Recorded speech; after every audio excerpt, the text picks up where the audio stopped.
Buenos días, buenos días. Señores, por favor, si quieren ocupar asientos en la mesa, son más que bienvenidos. No están reservados, excepto donde están los invitados. Por favor, siéntense aquí en la mesa. Incluso permite que el grupo sea un poco más cálido y más cercano.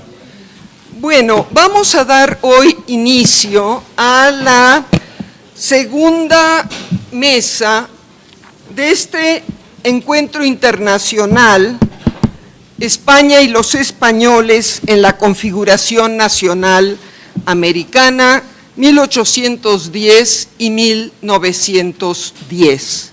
Ayer la mesa sobre el periodo de las independencias, el periodo que hemos denominado de la ruptura, fue una mesa intensa, activa y con ponencias de mucha enjundia que provocaron interés, discusión, y hoy confiamos también que el proceso sea semejante, aunque nuestro tema de hoy se centra justamente en una mesa titulada Bajo el signo del reencuentro 1910. Yo ayer creo que le comentaba a Tomás que tal vez debimos haber puesto reencuentro entre interrogaciones, pero en fin, reencuentro al fin. Cada uno de los ponentes tendrá un plazo máximo de tiempo de media hora. Les rogamos, por favor, que sean muy exactos, porque también vamos a reducir el descanso de media hora a 15 minutos para poder empezar un poco más temprano y dar tiempo a quienes estén interesados en ver el fútbol que echen una ojeadita rápida, porque luego habrá un vino de honor y están desde luego todos cordialmente invitados. ¿Por qué no se acercan a la mesa? Nos harán un favor si lo hacen. Bien, sin más preámbulo, empiezo por dar la palabra al profesor Antonio Niño Rodríguez, catedrático de Historia Contemporánea de la Universidad Complutense de Madrid. Él es especialista en la dimensión cultural de las relaciones internacionales. Ha estudiado desde esta perspectiva las relaciones de España con Francia, con América Latina y con los Estados Unidos en el siglo XX, y ha realizado análisis comparativos del hispanoamericanismo liberal español del primer tercio del siglo XX y de la política cultural francesa hacia América Latina en el mismo periodo. Su ponencia hoy se titula Hispanoamérica en la configuración nacional española a comienzos del siglo XX. Sin más, Antonio, bienvenido. Muchas gracias, Clara. Gracias por la invitación, gracias a Tomás y gracias a todos vosotros por estar aquí en este día tan señalado para este país. Bueno, voy a intentar resumir en media hora, como me han pedido, un texto que ya he presentado bastante más amplio, donde intento hacer un balance y una síntesis de lo que fue el movimiento hispanoamericanista en la España de principios del siglo XX, coincidiendo con la fecha del centenario. Voy a comenzar con una cita de Ortega que me parece significativa, una cita que está en su famosa obra La rebelión de las masas. Con los pueblos de Centro y Sudamérica, decía Ortega, tiene España un pasado común, raza común, lenguaje común, y sin embargo no forma con ellos una nación. ¿Por qué? Faltaba solo una cosa que por lo visto es la esencia, que es el futuro común. España no supo inventar un programa de porvenir colectivo que atrajese a estos grupos zoológicamente afines. El plebiscito futurista fue adverso a España y nada, lo de zoológico es una ironía, claro, en Ortega, y nada valieron entonces los archivos, las memorias, los antepasados, la patria, etc. O sea que Ortega ponía el hispanoamericanismo como ejemplo para demostrar, bueno, su tesis sobre cómo se forman las naciones, incluso los agrupamientos supranacionales también, que no se fundamentan, según él, ni en el territorio, ni en la lengua, ni en la raza, ni en la historia comunes, sino más bien en lo que él llamaba un proyecto de convivencia total en una empresa común y en el compromiso que los hombres adoptan con ese proyecto de futuro. Eso es lo que él discutía cuando comentaba las tesis de Renan, que forma la auténtica cohesión espontánea y profunda de los estados nacionales. La cita es significativa porque es de un libro que se publica en el año 1930, pero que procede de unos artículos de 1926-28, y que indica, por lo tanto, que ya a esas alturas algunos significativos pensadores, como Ortega, consideraban que el hispanoamericanismo era un proyecto fallido, un experimento fracasado, errado. Lo utilizan para explicar, por contraste, cómo se crean las agrupaciones nacionales. Llamamos hispanoamericanismo a lo que ahora intentaré definir, que fue un movimiento primero, lo llamo movimiento primero intelectual, en los orígenes, político en el desarrollo e ideológico en su consumación, que ha tenido en general muy mala fortuna en la historiografía contemporaneísta. Primero porque en los largos años de la dictadura franquista fue un movimiento despreciado por sus componentes liberales y reformistas, y además marginado por las loas a la hispanidad, que fue adoptada como gran orientación ideológica del régimen, y luego por los historiadores que se oponían al autoritarismo franquista, porque lo consideraron un mero antecedente de la doctrina pseudoimperial de la hispanidad que utilizó la dictadura como retórica de uso interno. En cualquier caso, el hispanoamericanismo de principios del siglo XX ha quedado inevitablemente contaminado por la asociación con la hispanidad, una ideología tradicionalista y católica. Y yo creo que con ello se ha cometido un grave error, un error de juicio y de perspectiva, porque se le asigna a los iniciadores de este movimiento unos propósitos y unos matices ideológicos que yo creo que están totalmente ausentes en sus primeras formulaciones.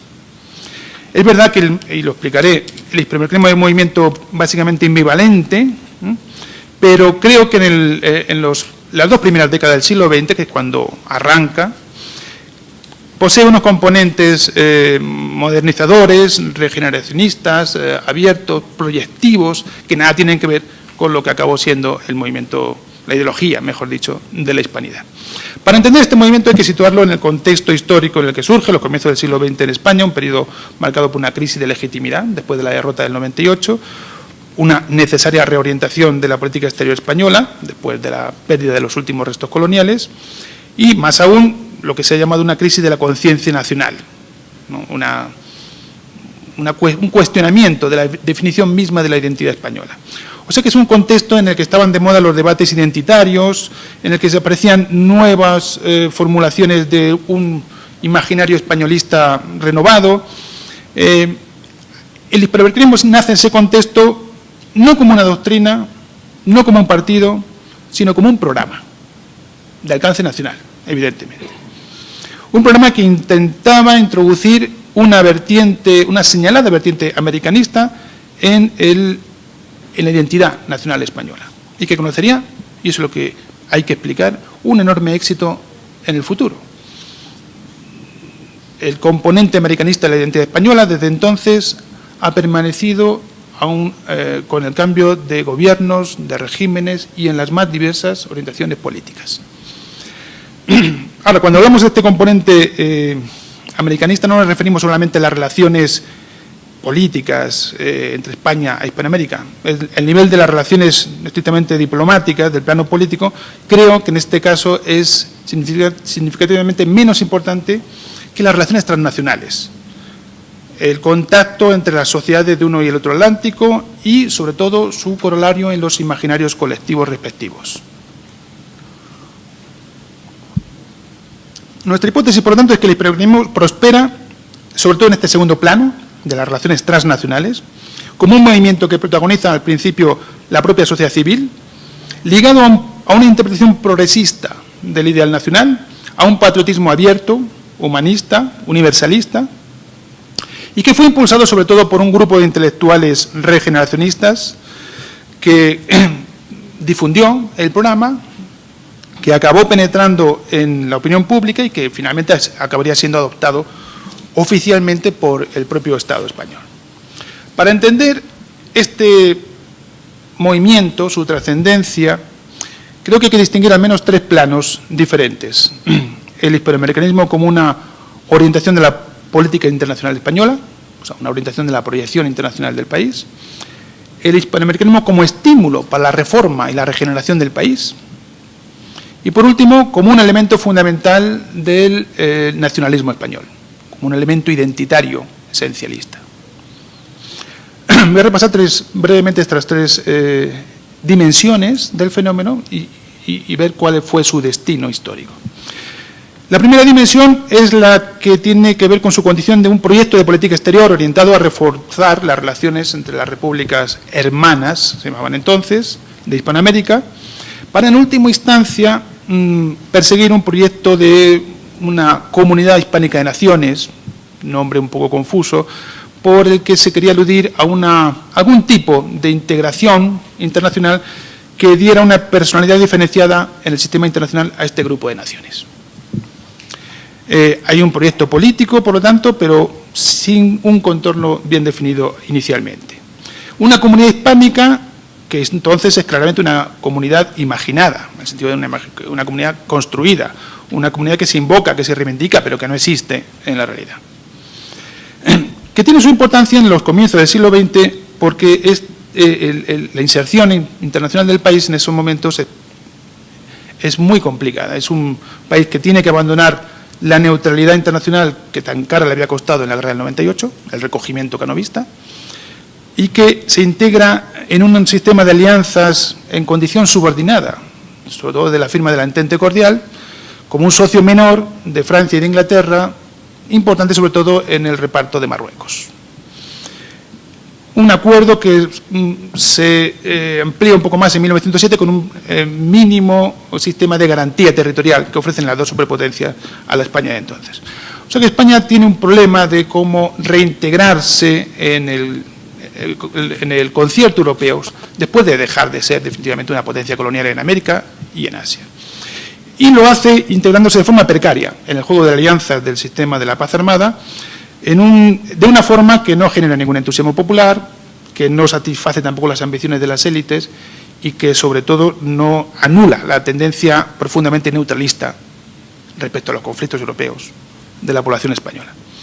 Hispanoamérica, en este contexto, no podía ser una alternativa estratégica a las necesidades de seguridad que tenía el Estado español, ni siquiera una salida comercial suficiente a la inicial industrialización del país, pero era un terreno donde España podía reivindicar un cierto ascendiente cultural, un prestigio, un reconocimiento internacional. Era una zona, por lo tanto, de una posible expansión que no conllevaba ningún coste, no requería una política militar importante, no había que ser una gran potencia política, ni una inversión en nuevas empresas coloniales. Era, por lo tanto, un proyecto que solo prometía frutos con muy poca inversión en términos políticos.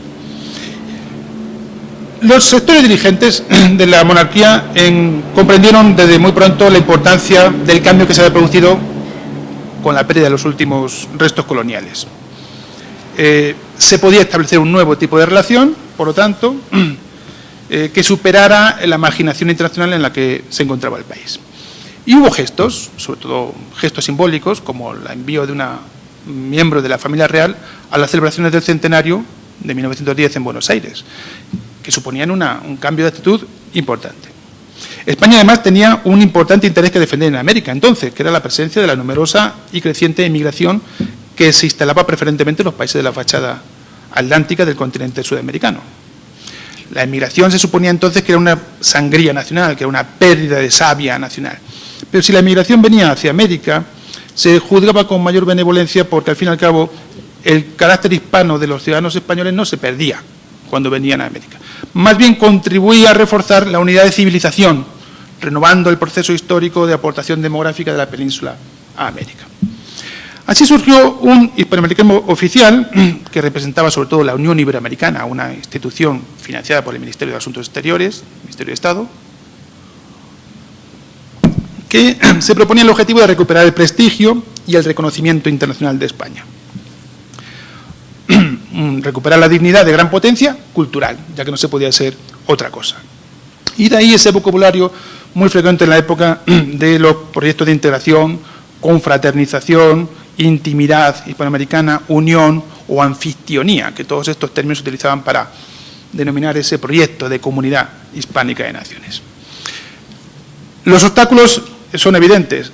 Había que salvar el antihispanismo literario heredado del siglo anterior, obviamente, que todavía era muy potente en las élites liberales latinoamericanas, que consideraban todavía a España un país arcaico, al margen de la modernidad, sin libertades, incapaz de garantizar la paz social y, por lo tanto, difícilmente modelo de desarrollo. Y, por otro lado, estaba el obstáculo que se oponía a aquella política por el prestigio de otros competidores, por la influencia de Francia, por la influencia cultural, fundamentalmente, y, por supuesto, de Estados Unidos, que ya estaba lanzando el proyecto del panamericanismo en los inicios del siglo XX. Sin embargo, aquí hay que decir que la derrota de la guerra del 98 y, sobre todo, la nueva amenaza que suponía Estados Unidos desde el 98, con la política de Theodore Roosevelt, con el corolario de la doctrina Monroe, con las iniciativas tras Cuba y Puerto Rico de Panamá, reabría de nuevo, por decirlo así, el fantasma de la amenaza norteamericana en el continente latinoamericano. Reactualizaba la amenaza que ya venía de 1848 y este sentimiento de amenaza nueva permitía una cierta reconciliación con la antigua metrópoli, que no solamente dejaba de ser una amenaza, sino que se convertía de repente en la depositaria de una tradición cultural común. La conciencia de combatir una amenaza exterior, una misma amenaza, siempre actúa como un fuerte cemento entre las naciones. Igual que el panamericanismo se mostraba como antieuropeísmo, el hispanoamericanismo tendía a cristalizar las reacciones contra la creciente amenaza de la potencia de Estados Unidos. Así que el antiamericanismo más o menos difuso que prosperó en las élites intelectuales latinoamericanas a principios del siglo, como rechazo de un modelo cultural foráneo, exógeno, como una amenaza a la propia identidad cultural de estos pueblos, redundaba de alguna forma en mejores condiciones para este proyecto del hispanoamericanismo. Además, hay en algunos sectores de las élites criollas pues una vuelta a las raíces hispanas que se interpretaron como el mejor cemento para lograr una cohesión nacional, amenazada entonces por las oleadas inmigratorias o por la existencia de poblaciones indígenas no integradas en el cuerpo nacional.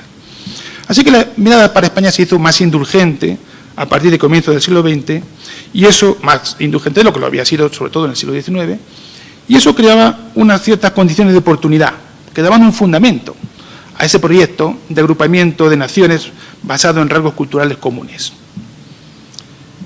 España, por lo tanto, podía presentarse como la cabeza de una comunidad hispánica, como una potencia internacional, justamente cuando acababa de ser gran potencia colonial, y compensar también de así las frustraciones que la nueva política colonial en Marruecos, acuérdense del desastre del Barranco del Lobo o del Anual, 1909-1920, las nuevas frustraciones que los desastres coloniales seguían propinando al país. Era una forma de compensar, por lo tanto, en la autoestima nacional, los fracasos coloniales en el norte de África con la idea de ejercer un papel de potencia cultural en América. Esta línea de la política exterior fue activamente puesta en marcha, sobre todo en la época de Primo de Rivera. Ahí donde el programa del hispanoamericanismo se concretó en iniciativas concretas, como por ejemplo la pretensión del gobierno español de obtener un puesto permanente en el Consejo de la Sociedad de Naciones, presentándose justamente como el país líder de un bloque de naciones hispánicas. Pretensión, por cierto, que también tenía Brasil y Argentina en el mismo momento. Y distintas iniciativas como la Exposición Iberoamericana de Sevilla del 29 o las hazañas del Plus Ultra o la creación de una Junta de Relaciones Culturales del Ministerio de Estado indican que hay un empeño oficial por llevar a cabo efectivamente una política exterior hacia Hispanoamérica ambiciosa. Pero eso se hizo ya en la historia de Primo de Rivera con un enfoque, con un contenido mucho más conservador y tradicional de lo que había sido el proyecto inicial. La segunda dimensión, que me parece más trascendental, es la del hispanoamericanismo como estímulo de la regeneración nacional. Eso tenía que ver con los deseos reformistas de ciertos sectores intelectuales políticamente avanzados, que entendían que aquel proyecto supranacional de construir una comunidad hispánica suponía una responsabilidad y un estímulo que podría incitar al a la reconstrucción nacional del Estado y del país. Si España quería ocupar un lugar en el mundo después de haber perdido el imperio colonial y si quería enlazar su destino próximo con el destino histórico de gran potencia en América, esto requería una regeneración del país para ponerle a la altura de una empresa tan importante. El lema era modernizar España para reconquistar espiritualmente América. La reconquista espiritual de América para los reformistas era una excusa con la que introducir reformas profundas en España. Así que se trataba de ofrecer al país, a la sociedad, un ideal nacional que sirviera para movilizar el cuerpo social. Era una utopía la de recuperar la armonía entre España y su antiguo imperio americano y crear algún tipo de confederación internacional. Pero lo importante de la utopía no era los visos que tuviera de realidad, sino su capacidad performativa, su capacidad de ser un estímulo, de movilizar energías, de aunar esfuerzos en una empresa común. Y desde entonces la referencia americana se convirtió, en esta formulación progresista, en una forma de incitar a crear una nueva conciencia cívica, liberal, que pusiera al país en la senda de la modernización, como ya habían emprendido algunas otras repúblicas americanas.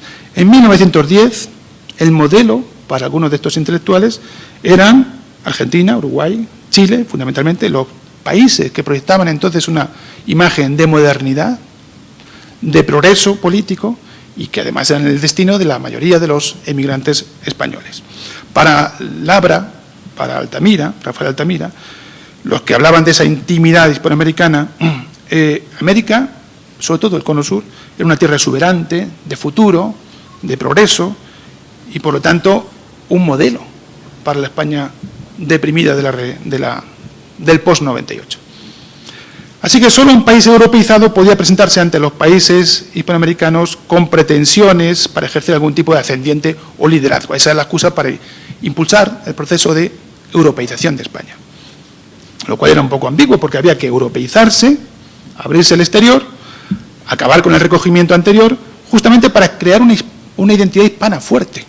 No para hacerse como los países hispanoamericanos, sino para recuperar y fortalecer la propia identidad característica hispana que compartía España con las naciones hispanoamericanas. O sea que una preocupación identitaria y el deseo de compartir con las naciones americanas algún tipo de personalidad internacional es lo que impulsaba, lo que debía impulsar el gran proyecto de reforma nacional. Un proyecto que debía ser liderado por la sociedad civil, que debía ser eminentemente práctico, independiente del Estado, y donde lo importante serían las relaciones directas entre los sectores más activos de las sociedades respectivas. Este proyecto interesó especialmente a los sectores académicos y a los intelectuales, que fueron los que tomaron las iniciativas más importantes.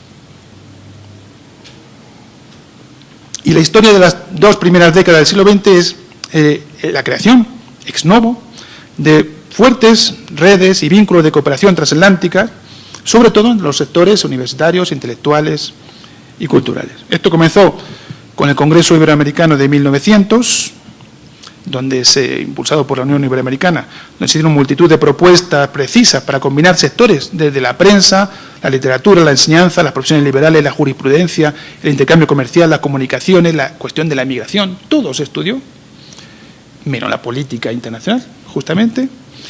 Un programa que tenía una doble vertiente, había que crear una comunidad de intereses, lazos entre todos los sectores de la sociedad, pero también reforzar los fundamentos espirituales, ¿no? Recuperar las raíces comunes, crear una identidad compartida.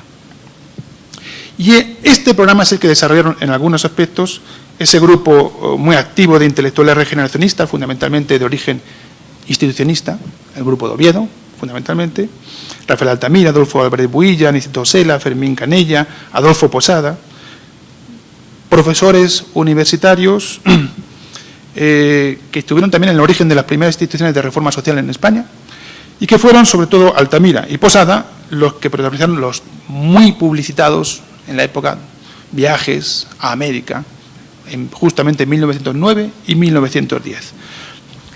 dos profesores que desempeñaron dos importantes misiones culturales, uno enviado por la propia Universidad de Oviedo, otra por la recién creada Junta para la Ampliación de Estudios, y que fueron viajes que tuvieron una enorme repercusión mediática en la época.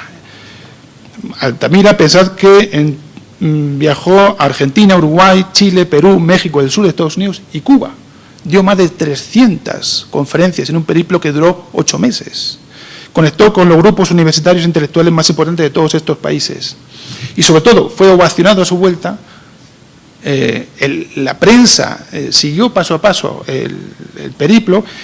Fue recibido por Alfonso XIII como una especie de héroe nacional a la vuelta, coincidiendo su vuelta con el fin del escándalo Ferrer y con las manifestaciones que en Europa se levantaron para denunciar el asesinato de Ferrer. Con lo cual veis muy bien cómo los españoles de la época recibían noticias muy diferentes de Europa, donde todavía la España inquisitorial era repudiada, y de América, donde sus intelectuales cosechaban espléndidos éxitos de imagen. Este es el momento glorioso, que entiendo yo, de este hispanoamericanismo regeneracionista, que coincide además con la creación de instituciones. En 1910 se crea la Real Academia Hispanoamericana de Ciencias y Artes de Cádiz, la Casa de América de Barcelona, el Centro Cultural Hispanoamericano de Cultura Hispanoamericana de Madrid, que indican que no se trata ya solamente de élites intelectuales, sino de las élites comerciales, de los sectores de negocios, de profesiones liberales, que se suman a este programa, movimiento de perfiles ambiguos, que es el hispanoamericanismo de este momento. Es muy curioso el informe que redacta Adolfo Posada a su vuelta, invitado por la Universidad de La Plata, a su vuelta a Madrid, cuando define cuál debe ser la orientación de la política cultural y científica española allí. Dice exactamente: la noble función de intermediaria, al parecer natural, entre el espíritu europeo y las ansiedades y necesidades culturales de estos pueblos nuevos hispanoamericanos le corresponde a España. Nosotros debemos ser los cuidadores del depósito tradicional de la riqueza ideal de la raza y los cultivadores del espíritu que esta raza en tiempos de mayor vigor engendrara. O sea que era un proyecto a la vez de modernidad. Nosotros somos los portavoces de la cultura europea en América, y de tradición, porque debemos ser los que conservemos y valoremos nuestro común patrimonio cultural. Mensajeros de la ciencia europea y promotores de una reconciliación basada en el respeto, lo que exigía modernidad y pragmatismo, y olvidarse de la reivindicación de las hazañas de la conquista y de la colonización. Frutos de estas iniciativas es, por ejemplo, la creación de la Institución Cultural de Buenos Aires, que se crea como una iniciativa para ofrecer un homenaje a Menéndez Pelayo en la ciudad de Buenos Aires, y arropada por la Asociación Patriótica Española y el Club Español, es decir, por las élites de la inmigración española allá. La institución se crea en el país vecino, en Montevideo, en 1918, y el apoyo de la inmigración permite crear así una red de cátedras otorgadas a intelectuales españoles que van a ejercer en las principales universidades latinoamericanas durante todo el primer tercio del siglo XX, con un gran impacto en las relaciones intelectuales. Así viajan Méndez Pidal, Américo Castro, Ortega y Gasset y los grandes intelectuales españoles de la época. Hispanoamérica se convierte, gracias a estas redes, en el destino ideal para la proyección internacional de los creadores, científicos, intelectuales españoles, y en un mercado privilegiado para su producción científica y literaria. Así que hay una coincidencia, en este caso, entre la conciencia continental que se está despertando en América Latina en ese momento, en algunos intelectuales como Manuel Ugarte, el uruguayo Rodó, que empiezan a reflexionar sobre la identidad latinoamericana en su conjunto, y el proyecto de estos intelectuales españoles con los que tienen muy buena sintonía y comunicación, que se hacen presentes allí gracias a estas redes de contacto.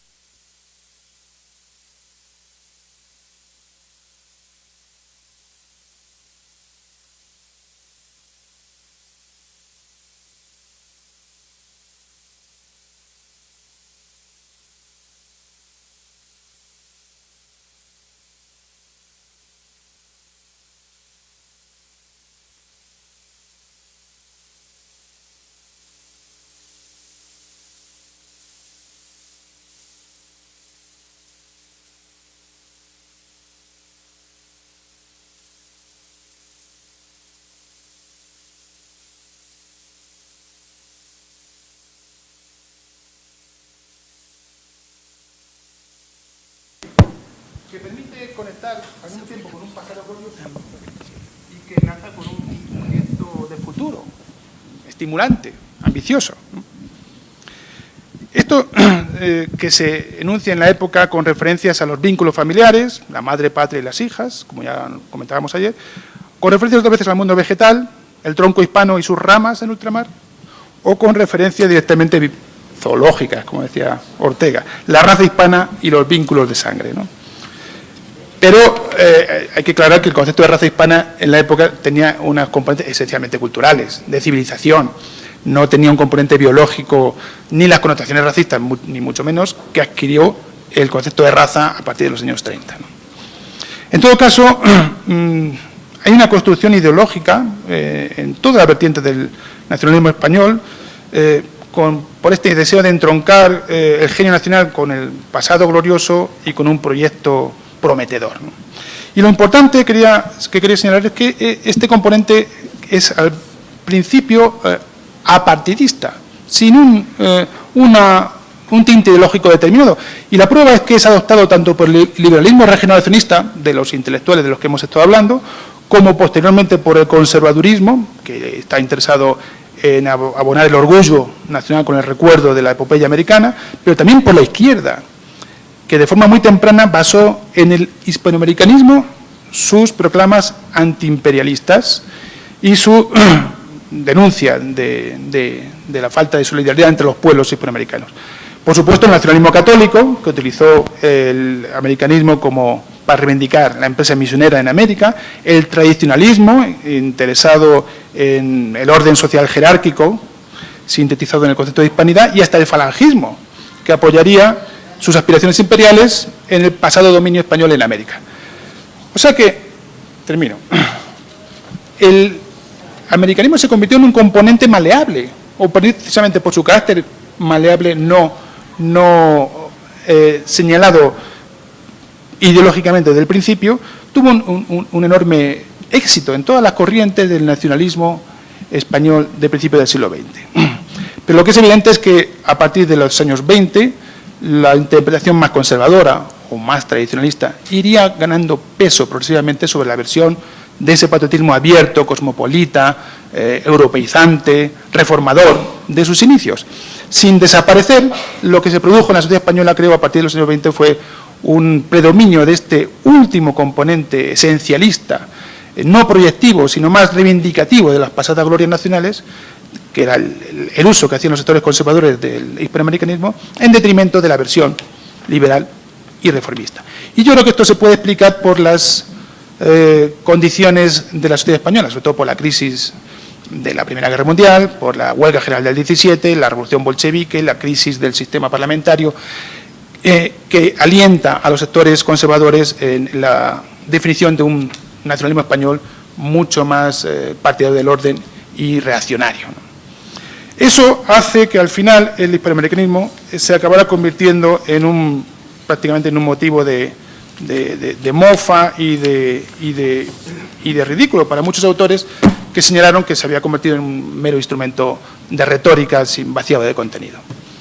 Y Alfonso Reyes, por cierto, uno de los intelectuales que estaba en Madrid durante la Primera Guerra Mundial y que conoció y participó en estos proyectos porque era colaborador del Centro de Estudios Históricos y de Américo Castro y de Menéndez Pidal y este grupo institucionista, fue uno de los primeros en señalar el carácter ridículo de la retórica hispanoamericanista española, pero al mismo tiempo de la pérdida de la gran ocasión que compartir la lengua y unos mismos rasgos culturales suponía para todos los pueblos americanos.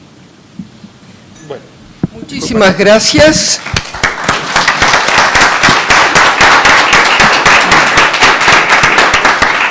Muchísimas gracias, Antonio Niño. Y le damos la palabra a José Manuel Núñez Seixas, quien es profesor de la Universidad de Santiago de Compostela, catedrático de la Universidad de Historia Contemporánea. Él es un investigador que se ha centrado sobre todo en la historia comparada de los nacionalismos en España y Europa, la historia sociocultural de la guerra y los estudios migratorios, que muchos de nosotros conocemos, sobre todo, si no me equivoco, vinculados a la Argentina y al Río de la Plata. A los gallegos, claro. Ha escrito como autor único y como compilador y publicado numerosos artículos y libros, con lo cual creo que sin más le podemos dar la palabra. ¿Funciona tu internet ya? Sí, sí. ¿Necesitas a alguien que te ayude? No. En principio no, me apaño yo. Bien, ante todo, muchas gracias al Colegio de México y a los organizadores de este coloquio, tanto al profesor Tomás Pérez Bejo como a la profesora Clara Herida, por la oportunidad de estar hoy con ustedes, de conocer esta maravillosa institución que tantos recuerdos nos evoca a los conocedores del exilio español, por otro lado. Y querría también empezar con una advertencia. Como han visto en el título de mi contribución, hablo de gallegos y españoles, pero gallegos entre comillas. Y precisamente porque mi intervención se va a centrar en buena parte en la ambigüedad que rodea a la ascripción, a la caracterización de la categoría gallego, yollega, gaita, hay muchas variantes, al menos en el Río de la Plata y en el periodo que envuelve a la Argentina, que celebra el primer centenario de su independencia, como sinónimo más o menos connotado de español, pero en otras ocasiones no, y que además adquiere una suerte de ascripción étnica particular, precisamente por una peculiaridad que fue señalada ayer por Beatriz Bragoni, y es que en el Río de la Plata la presencia de la inmigración española ya era notable en el momento, particularmente en Buenos Aires, en Montevideo, en el momento de la emancipación, y a partir de 1840-50 se incrementó de manera espectacular. Antes de empezar, querría simplemente señalarles, les voy a proyectar un minuto, creo que dura, de una publicidad argentina de la conocida cerveza Quilmes, creo que casi tan buena como la Corona, y que creo que resume a la perfección mucha cosa de lo que yo les voy a decir.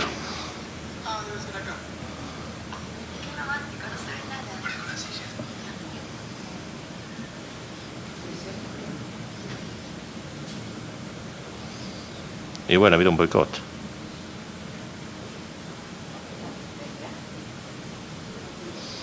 A ver.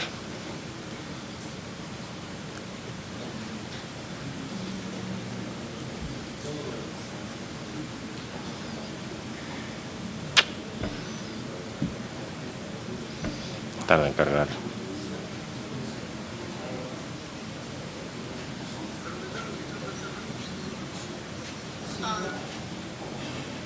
No, no, por favor.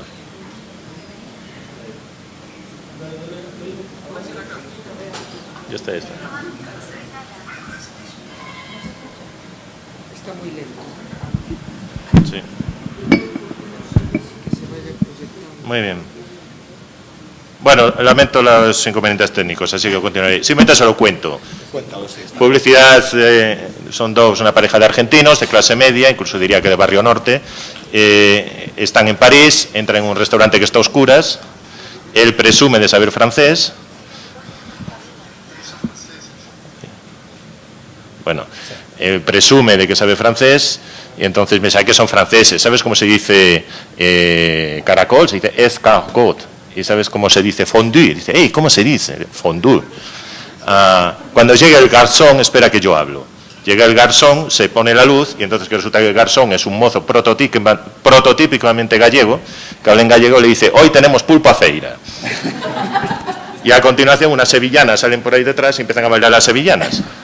Y ellos se quedan diciendo, pues esto no es un restaurante francés. Y bueno, me gusta también el pulpo a feira y se ponen a bailar, ¿no?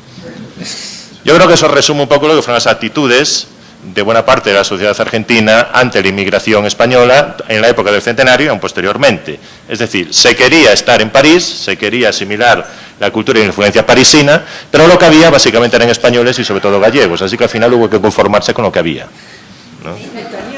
E italianos, esto se podría hacer también con los italianos, ¿no? Pero en este caso hablamos... En todo caso, bien, lamento el inconveniente técnico. Voy a hablar de estereotipos... y de formación de estereotipos, con lo cual 5 cuestiones previas.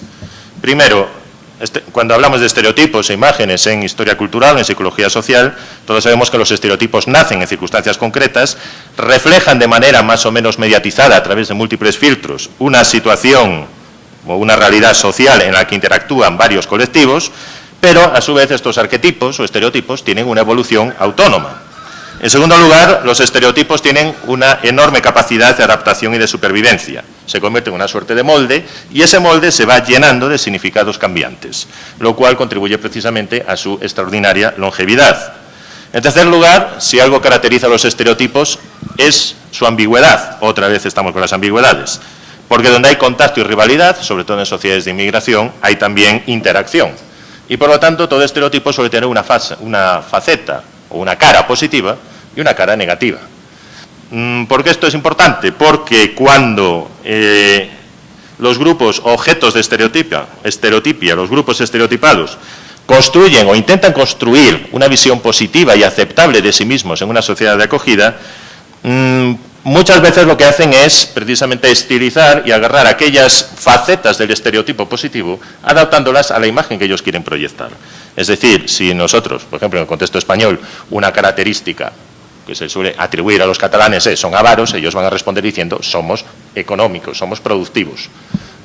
Y al que le dicen, pues eres tacaño, dices, pues no soy tacaño, soy previsor. Y en quinto lugar, yo creo que no hay que olvidar que para ser socialmente operativos, los estereotipos siempre tienen que mantener una cierta presunción de verosimilitud social, por mínima que ésta sea. Los estereotipos no son la realidad, pero su función es hacernos comprensibles el mundo. En esto insisten especialmente los psicólogos sociales. Todos tenemos estereotipos, porque hay realidades que por límite ecológico no conocemos. Nadie está en Groenlandia, bueno, casi nadie, supongo. Todos tenemos una idea de qué puede haber en Groenlandia. Quien dice esto puede decir muchas cosas. Pero para ejemplificarlo, uno puede conocer 100 alemanes vagos, impuntuales, poco trabajadores. En cuanto conozco un alemán alto, rubio, ojos azules, trabajador y puntual, dirá, es como todos los alemanes. Aunque esto no tenga necesariamente que ver con su experiencia particular, porque recurre a un estereotipo que está ahí formado. Bien, sobre la hispanofobia en el Buenos Aires de la Emancipación, ya ha hablado ayer Beatriz Bragoni. Solamente añadiré que precisamente en ese momento ya se forjan algunas de las ambigüedades a las que me he referido al hablar de gallegos, entre comillas, y españoles. Es decir, el gallego era el español de baja condición social, eran sobre todo los pulperos. Es más, en algunas de las características que ya rodeaba el estereotipo, la imagen de los pulperos en la sociedad porteña, encontramos perfectamente delimitado lo que será después un estereotipo presente en la sociedad porteña hasta el día de hoy, que es el gallego almacenero. Es decir, el pulpero se convierte en el gallego almacenero de hoy, que todos recordamos, como habremos puesto una imagen, a través del inmortal Manolito de Mafalda. Ya está ahí, ya está dibujado en las pulperías porteñas de 1810. Hay una serie de... Eso no se traduce en discriminación. Es decir, yo creo que las actitudes sociales hacia los inmigrantes españoles en la mayor parte de la Argentina del siglo XIX y después en el siglo XX nunca trajeron aparejadas una merma de las capacidades de movilidad social de los inmigrantes gallegos, españoles, italianos, de todas las nacionalidades. Probablemente quienes más han sufrido una auténtica discriminación social como inmigrantes en la Argentina hayan sido los inmigrantes interiores, hayan sido los fronterizos, hayan sido ya incluso en la época de la Argentina del Centenario, en buena medida los que después serían llamados despectivamente cabecitas o cabecitas negras. Es más, incluso parte de estos inmigrantes interiores se veían indirectamente desfavorecidos por la amplia presencia de inmigrantes europeos en el litoral, porque estos inmigrantes europeos creaban nichos de trabajo, es decir, empleaban a sus coterráneos, al tío, traen al primo, al sobrino, etcétera, etcétera, mediante el mecanismo de reproducción de las cadenas migratorias, con lo cual había sectores enteros de la actividad económica de la Argentina litoral que estaban prácticamente cerrados a los propios argentinos del interior. Hay una excepción dentro de esta hispanofobia tendencial que caracterizó a la Argentina de mediados del siglo XIX, que es la progresiva imagen positiva que se va construyendo de los vascos. Los vascos, que llegan antes que lo que después será el grueso de la inmigración española continental, digamos, y que además tienen dos ventajas. Primera, son inmigrantes de origen rural, conocen mal el castellano, su gran mayoría, buena parte de ellos vienen de zonas vascófonas, pero son vascos, son españoles y franceses. Y por lo tanto son transnacionales. Hacen además aquello que las élites argentinas deseaban que hiciesen los inmigrantes, que era colonizar el rural, no quedarse en la ciudad. Eran católicos y desde muy pronto dado que la Argentina era un país de oportunidades, desde muy pronto, importantes familias de origen vasco están presentes en la élite criolla, están presentes en la élite porteña, por ejemplo, la sociedad rural argentina. Y no por casualidad son también ellos los que difunden esta especie de estereotipo étnico positivo de los vascos. Por lo tanto, los vascos van aparte. Hay que decir que cuando uno se pone a hilar fino, sobre todo desde finales del 19, se aprecia que hay vascos y vascos. Hay vascos franceses, buenos, vascos españoles, menos buenos, medio gallegos. Es decir, por eso es un tópico en la sociedad argentina que todo el mundo quería ser de ascendencia vasco-francesa. No sé si sigue estando de moda, pero por lo menos hasta hace unos años era una moda. Hay una serie de disposiciones discriminatorias hacia los peninsulares en la Argentina posterior a la emancipación, pero que van perdiendo progresivamente virtualidad, es decir, la aplicación se convierte en cada vez más laxa. Y hay momentos de especial reverdecimiento de incidentes, no sé si llamarlos xenófobos o heterófobos, pero en todo caso donde ese pozo antiespañolista vuelve a salir a la luz. Por ejemplo, cuando el general Rosas importa un contingente muy apreciable de inmigrantes españoles, sobre todo gallegos y asturianos, en condiciones deplorables, para emplearlos sobre todo en la administración. Eso da lugar a un estereotipo. Los gallegos son rosistas, da lugar a un segundo problema. Los gallegos son identificados con determinadas ocupaciones en las que fueron empleados por Rosas en el sector terciario y de servicios, por ejemplo, los serenos. Y hubo toda una serie de incidentes en los años de 1860 en Buenos Aires con los serenos, particularmente gallegos asturianos, que no querían renunciar a la ciudadanía española. En ese momento, además, la etiqueta gallego, como epítome de español despreciable, de español de segunda, se convirtió en una especie de etiqueta que era utilizada por todo el mundo. En 1865, el periódico La España, dirigido por Benito Hortelano, uno de los primeros periódicos españoles de Buenos Aires después de la emancipación, recogía un editorial cuando había aparecido un pasquín por las calles de Buenos Aires que decía: abajo los gallegos salvajes unitarios que quieren la perdición, con ese, de la ciudad de Buenos Aires. Recogía el editorial: a ver, aclárense, antes éramos los españoles urquicistas, después mazmorqueros, después paraguayos y ahora somos salvajes unitarios. ¿Qué somos? Exactamente. Hay además toda una serie de pequeños incidentes que normalmente no pasan de disputas verbales, pequeños enfrentamientos, pero que van dejando un cierto pozo de rencor muchas veces en inmigrantes, en las memorias de inmigrantes españoles en el 19 que alcanzaron gran posición social. Cuando España se involucra en la Guerra del Pacífico, por ejemplo, obviamente la opinión pública argentina toma partido a favor de la Guerra del Pacífico. Como contrapartida, la colectividad española pasa a venerar un héroe, que es el almirante Casto Méndez Núñez, prácticamente hasta mediados del siglo XX. Y esto se ve muy bien en las autobiografías de personajes notables argentinos. Por ejemplo, el escritor Lucio Mansilla, en sus memorias, se caracterizaba por una curiosa dicotomía. Al español que le caía bien, lo llamaba español. Era un joven español de talento, era un hidalgo español. Cuando le caía mal, era un gallego. Es decir, era un galleguito, a veces era godo, maturrango, pero sobre todo era gallego, ¿no? Estos estereotipos, o este molde, se va reactivando en la segunda mitad del siglo XIX. Primero, porque empiezan a llegar cada vez más inmigrantes gallegos y españoles, o españoles. Bueno. Pero estos inmigrantes, en su mayoría, son de condición social humilde, se ubican en el sector servicios, se quedan en Buenos Aires o en las ciudades del litoral, y esto crea una especie de doble fricción con las visiones de la élite argentina. Primero, son ignorantes, son campesinos, pero no quieren ir al campo, se quieren quedar en la ciudad. ¿Por qué? Segundo, no son los que se querían altos, rubios y guapos. Es decir, se querían de la Europa nórdica. Sin embargo, desde la Europa nórdica iban a Estados Unidos o iban a Canadá, seguramente equivocados. Con lo cual, el estereotipo anterior, el extranjero ignorante y bastante tonto, que descendía de aquellos godos contra los que se luchó, y se convertía ahora en ese extranjero ignorante, igualmente tonto, que ahora huía de la miseria. El incremento progresivo de la presencia española desde 1885 no hizo más que, obviamente, retroalimentar ese estereotipo preexistente, además con nuevas ocupaciones. Ahora los españoles humildes, llamados normalmente gallegos, son changadores, son faroleros, ocupan sobre todo también el sector del comercio minorista. Hay, sin embargo, que recordar que hay también muchos españoles entre las élites criollas, ¿no? Muchos españoles que llegan a mediados finales del XIX, que experimentan una rápida ascensión social y que, sobre todo en aquellas ciudades de reciente fundación donde la élite criolla no estaba tan asentada, casos de Mar del Plata, Rosario y otras, ocupan puestos muy importantes en el poder local. Esos españoles están en el comercio de importación, son estancieros, son ganaderos, etcétera. Es decir, la sociedad argentina siempre permitió esa movilidad social. Y, por otro lado, hay muy importantes inmigrantes cualificados españoles, los llamados expatriados republicanos, que abandonan España después del advenimiento del régimen de la Restauración, que juegan un muy importante papel en la Argentina, tanto en las facetas económica como social y cultural. Particularmente muchos de ellos están detrás de la articulación de la esfera pública argentina a través de revistas como Caras y Caretas. Ahí está José María Coluaces, Anguera de Sojo, ahí están republicanos como Daniel Calzada, Casado de la Lisal, o José Daniel Infante, entre otros muchos. Todos ellos grandes nombres de la élite argentina de finales del XIX, que hoy en día tienen ciudades con su nombre, por cierto, o pueblos con su nombre, ¿no?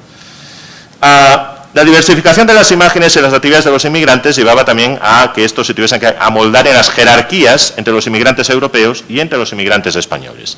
¿Cuál era la jerarquía de inmigrantes europeos? Les voy a citar muchos textos, pero les voy a citar un fragmento de las memorias de un agudo observador como era Arturo Jauretche, intelectual y político, reflejando su infancia a principios del siglo XX en la ciudad de Lincoln, en el interior. Decía él, los nórdicos masculinos eran siempre don o mister, tratamiento que marcaba diferencias sociales y culturales con los extranjeros provenientes de la Europa meridional. En lo más alto de la escala estaban los ingleses. Ese prestigio lo lograron también al final los irlandeses, un poco de refilón, pues los irlandeses de aquí se anglicanizaron. Así fue como muchos irlandeses gozaron de estatus de ingleses y eran don o mister, como eran don el alemán, como era don a veces, no siempre, el francés. El español no, era gallego de puntos suspensivos, salvo que tuviera ramos generales. También lo eran algunos criollos viejos, sí además eran hacendados, y excepcionalmente los paisanos reputados por sus hazañas de cuchillo o por sus habilidades de troperos. Mucho más difícil era que el don le cupiera al italiano, y desde luego ni remotamente al modesto turco o ruso ya mencionados. Había, no obstante, algunos españoles normalmente eximidos de la discriminación general, los vascos. A pesar de no ser nórdico, el vasco también lograba el don, aunque fuera lechero, hornero o fondero. Facilitaba el don el hecho de que había bastantes irlandeses y vascos ricos. Esto se explica por la oveja. Bien, por tanto, la jerarquía ahí estaba clara. No todos los españoles eran valorados de la misma manera. Es decir, a veces había la diferencia entre español genérico y español pobre, igual a gallego. Pero en algunos textos se puede encontrar una diversificación regional de los españoles, una preferencia étnica interna entre los españoles según regiones de origen, como también la había entre los italianos. Por poner un caso, un propietario agrario residente en La Plata, de origen vasco, José Pío Sagastume, 1916, establecía toda una jerarquización, entre los cuales, en lo más alto, dentro de los españoles, los vascos iban a una categoría aparte. Estaban los castellanos, estaban los aragoneses, estaban los del norte, pero no los gallegos ni los asturianos. Los gallegos o los asturianos estaban abajo, estaban los canarios, y los últimos de todos eran los andaluces, a los que se le aplicaba el tópico conocido de vagos, displicentes, etcétera, etcétera. Y incluso Agustín me decía, menos mal que de esos tenemos pocos, salvo algunos anarquistas. Entre 1895 y 1898 convive una acusada hispanofilia con algunos pequeños hispanofobia, con la reacción nacionalista española de la colectividad inmigrante. Hispanofobia, fueron usuales las batallas, no sé si campales, pero sí las batallas a trastazos y a gorrazos en la Avenida de Mayo entre partidarios de los insurrectos cubanos y los miembros de la colectividad española, que además se movilizó fuertemente, organizó colectas para, por ejemplo, comprar un crucero a la Armada Española, lo que pasa que el crucero estaba listo después de que se hubiese producido la rendición. Algunos líderes de la colectividad española tenían un pasado de guerrilleros en Cuba, por ejemplo Juan Montenegro, y se ofrecieron multitud de homenajes no solo a la memoria de Castro Méndez Núñez, sino también, por ejemplo, al marino Deschamps, que había sido precisamente marino en la Guerra de Cuba.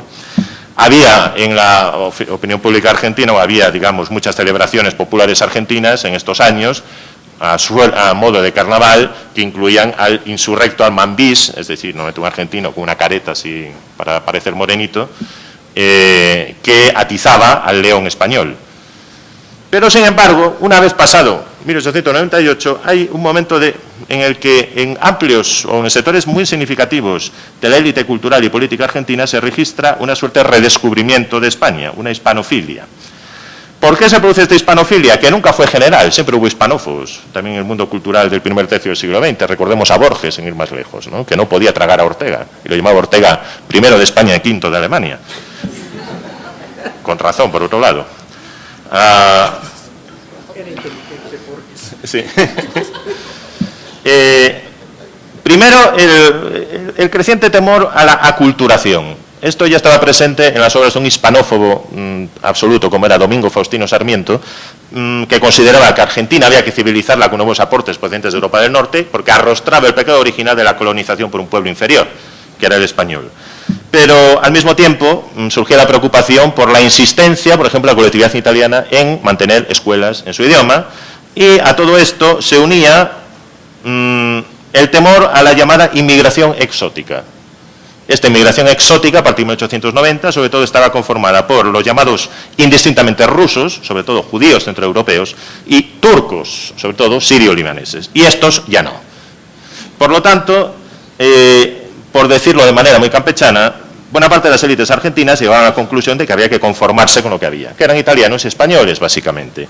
Y que no estaba tan mal. A fin de cuentas, se asimilaban mejor, se adaptaban mejor al modelo de civilización argentina, y se reintegraron en las jerarquías étnicas de la élite argentina mediante una división interna. Ligures y vénetos, bueno, napolitanos y sicilianos, malo, vascos, que ya estaban, castellanos, etcétera, mejor, gallegos y tal, pues peor, pero bueno, si hay que no es lo peor que podía tocar porque había rusos y turcos. Esta venía a ser la expresión. Y además, junto a esto hay una revaloración de lo que se consideraban las virtudes tradicionales españolas, una reinterpretación de la emancipación, o del proceso de emancipación, y una cierta recepción de lo que después serían las doctrinas de la hispanidad y del hispanoamericanismo regeneracionista que ha mencionado el profesor Niño. Historiadores como José León Suárez, intelectuales como Rómulo Carbia, escritores como Gálvez, sus novelas, por ejemplo, o como Ricardo Rojas, quien denunciaba la hispanofobia de Sarmiento.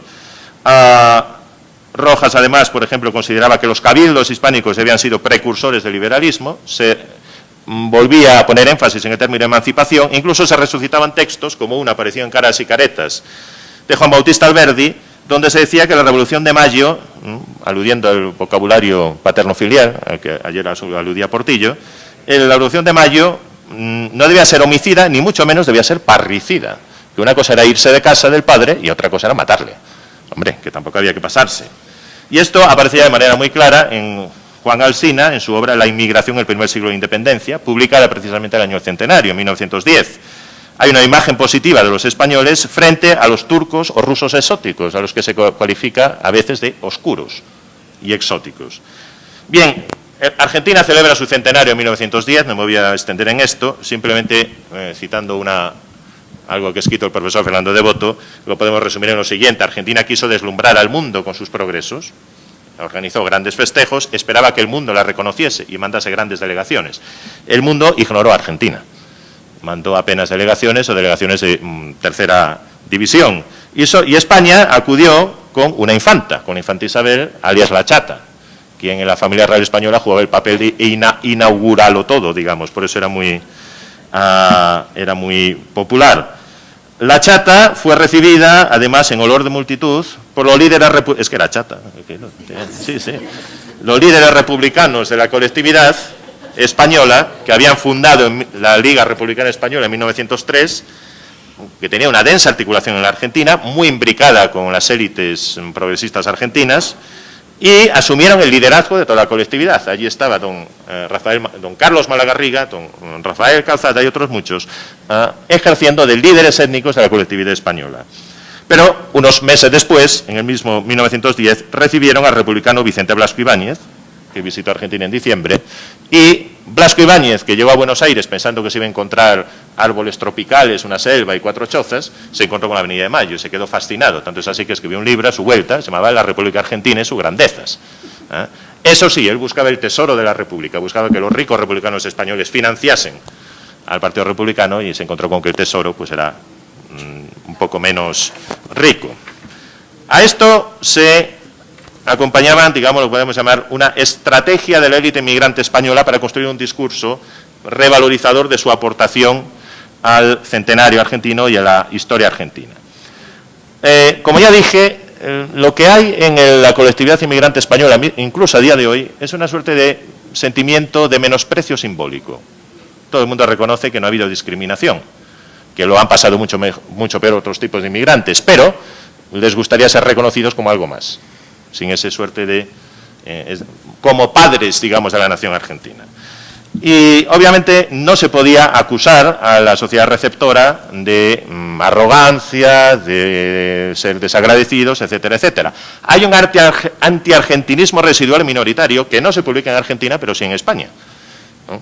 Voy a citar solo dos autores. El escritor Nicasio Pajares, que fue republicano y anarquista en Argentina, después fue deportado, y que se ganó la vida como escritor en España, fue el inspirador del premio Nobel Camilo José Cela, y en muchas de sus obras aludía a la Argentina como el producto de la conjunción diabólica de la indiada, la negrada y la gringada. Esto da el tono de lo que era su... Fue su inspirador. Sí, sí. Era mejor escritor que Cela, por cierto. Es decir, tenía muy mala leche, no por esto, tenía muy mala leche, pero escribía muy bien. Y otro era, por ejemplo, un republicano valenciano llamado Gastón de Urgel, que en respuesta a Blasco Ibáñez respondió con un libro que se llamaba La República Argentina y sus miserias. Y él, que había conocido a Argentina, Argentina rural, decía, sí, don Vicente, usted ha visto Buenos Aires, pero usted no ha ido a Misiones, ni ha ido a Salta, ni ha ido a Jujuy, y ve cómo se portan los caudillos argentinos, ni ha ido a La Pampa a ver a la familia Rodríguez Sá, que por cierto sigue mandando. Es decir, como diciéndolo, ustedes, 1911, ustedes ven una imagen del progreso argentino, pero hay que ver toda Argentina y no solo Buenos Aires. Se construye, si tengo 5 minutos, no lo sé. Sí. Se construye, la primera estrategia consistía en construir una genealogía común con el nacionalismo argentino, que pasaba por la revalorización del aporte español a la emancipación argentina, su reinterpretación, es decir, la famosa la idea de que San Martín, Belgrano, etcétera, no habían sido antipatriotas españoles, sino que eran españoles que quieren una España mejor, liberal, y que la construyeron en América. Por lo tanto, aquello no había sido una independencia. Se alude además al origen de exploradores y descubridores, el explorador Villarino, de la Patagonia, etcétera, etcétera. Y, sobre todo, la estrella es la teoría del origen español, concretamente gallego, aunque luego había quien decía que sí era catalán, o de Cristóbal Colón. Y Cristóbal Colón era el mito perfecto, por dos razones. Se eludía muchos temas incómodos, el tema de la conquista, y además se le metía el dedo en el ojo a los italianos, que era el segundo objetivo. Y se afirmaba que la colectividad española era más importante, aunque no lo era en términos numéricos, era la más importante simbólica y culturalmente para la construcción de la Argentina. Esto se dio lugar a toda una publicística. Incluso, la opinión pública argentina se tomó el tema un poco de broma. Por ejemplo, un sainete de los años 20 que tuvo cierto éxito, de Julio Escobar, que se llamaba Colón era gallego. Se hablaba de la boda entre el hijo de un inmigrante italiano y un inmigrante gallego. La boda no se puede realizar porque los consuegros discuten sobre el origen de Colón, y entonces pues el personaje italiano, que se llama Mussolino, dice, son cosas de los gallegos. Espera que una nación tenga un héroe y después que se madura varios siglos en la historia, se lo agarran para ellos. Un día de estos usted verá que salen diciendo que el Dante era coplero sevillano y que Garibaldi, porque usaba la camisa colorada, era torero. Este era el tono, ¿no? Hay, por supuesto, cierta lucha simbólica que se consigue, por ejemplo, la eliminación del himno argentino de una estrofa que se consideraba lesiva, pero no el español, a sus plantas ya hace rendido un león. Y, sobre todo, el gran éxito con Irigoyen es que en 1917 es que el 12 de octubre se convierte en el Día de la Hispanidad, frente al deseo italiano de que fuese el Día de Colón, como es el Columbus Day en Estados Unidos. A todo esto se unía esa competencia simbólica a la que aludí con la colectividad italiana, se unía la exaltación de las bellezas y el progreso del país natal y sus diversas regiones. Sobre todo un aspecto, exaltar el progreso. Había que mostrar que España era un país que también, por ejemplo, tenía inventores. De ahí la extraordinaria popularidad en la colectividad española de Argentina del inventor del submarino, Isaac Peral. La revalorización del papel de los inmigrantes en la regeneración de la patria española. Eso ya ha aludido el profesor Niño. Hay una versión regeneracionista que se conjuga con la versión republicana anterior y que además después tiene también una lectura tradicionalista que se aprecia muy bien en Ramiro de Maeztu. Además es que la élite argentina y la española descubren un otro común, los Estados Unidos. Es decir, un otro que a partir de 1898, para buena parte de las élites españolas de Buenos Aires, se convierte en la gran oportunidad de construir una suerte de entente con los miedos y con las fobias de la propia élite argentina. Y también había un mito o un enemigo en el pasado, la revalorización de la colaboración entre criollos y peninsulares cuando las invasiones inglesas de 1806-7. Por supuesto, a la comunidad española había que delimitarla de elementos nocivos, maximalistas fuera, es decir, anarquistas. Recordemos que son los años de la Ley de Defensa Social, de la Ley de Residencia, pero también, curiosamente, la élite española repuso un discurso según el cual también hay que regenerar, o cuando menos criticar e incluso expulsar de la propia colectividad a los que a veces se llamaban los manoliños, es decir, los aldeanos torpes, analfabetos, que contribuían al desprecio argentino por su falta de formación y que además contribuían al desprestigio del colectivo y que serían en última instancia los causantes de que sus hijos argentinos despreciasen a España. Un nuevo fenómeno desde 1900 fue la irrupción de los nacionalismos periféricos de la metrópoli en el interior de la colectividad española de la Argentina, lo cual dio lugar a dinámicas contrapuestas. No tengo tiempo de entrar en esto, pero en los años del centenario, 1908, se crea el Centre Català, el Aubrac Bat empieza a conocer ciertas influencias de los nacionalismos, sobre todo el nacionalismo vasco. Es interesante porque los vasco-franceses no se suman, porque no entienden el mensaje sabiniano del racismo, solo entienden la idea de la lengua. Uno de ellos, por ejemplo, el editor Amorortu, es uno de los que introduce el nacionalismo vasco en Argentina, e incluso a la colectividad gallega empiezan a llegar algunos ecos del galleguismo, y con motivo de la celebración del centenario salen a la luz precisamente muchas de las divergencias intrarregionales que dividían, que segmentaban a la colectividad española. Se debían a la fragmentación asociativa, a la diversidad de identidades, a las luchas por el liderazgo, porque muchas veces había más jefes que indios en la colectividad española, pero esa diversidad regional tenía un doble filo. En los años del centenario fracasan todos los intentos de crear una confederación española, por ejemplo. Tenía un doble filo porque, por un lado, es cierto que conseguía que la colectividad española en Argentina fuese orgánica, es decir, reflejase las diversidades de identidades e intereses de los propios inmigrantes. Pero, al mismo tiempo, creaba una enorme diversidad de élites y un campo abonado para la contraposición de muy diversos proyectos políticos trasplantados de la metrópoli. Bueno, este es el monumento de los españoles a la nación argentina, que los argentinos conocen como el monumento a los españoles. Es interesante porque apenas hay menciones al aporte español, es una exaltación de la Argentina, sin más y sus provincias. Y dos palabras sobre imágenes populares de los inmigrantes españoles, que se difunden, sobre todo aparecen ya, los tipos están configurados a finales del siglo XIX y después se van, sobre todo, a difundir a través del teatro popular, a través del cine. Por ejemplo, esa es la película Los Tres Berretines, la segunda película sonora argentina, donde ya aparece claramente la primera escena, es un tendero gallego. A través, por ejemplo, de las tiras cómicas, de las caricaturas. Hay diversos estereotipos. El catalán comerciante o maximalista, el vasco católico honrado, lechero y estanciero, el andaluz vago y o maximalista, el yoyega o gallego, que tiene muchas versiones, la mucama, que suele ser gallega, todos recordarán a Nini Marshall, la Ramona, de diversas tendientes. Es una valoración ambivalente. Pues se viene a decir de los españoles modestos en general que son brutos pero honrados. En parte, y esto tenía dos lecturas. Son honrados porque no dan para más. Es decir, son demasiado brutos para ser ladrones. Pero al mismo tiempo, cuando se quería dar la vuelta al estereotipo, se decía son su gran trabajo, sus manos férreas, etcétera, han forjado la nación argentina. Y cuando se quería, por ejemplo, caricaturizar, esto viene de la revista Caras y Caretas, se quería caricaturizar a las ocupaciones de los inmigrantes, el francés como garçon es toda una institución, laborando el italiano Sebasano y Valontano, el español como Hortera da principio a su carrera. Un mozo un dependiente, y ahí ven el galaico icono, eso es un gallego para un argentino.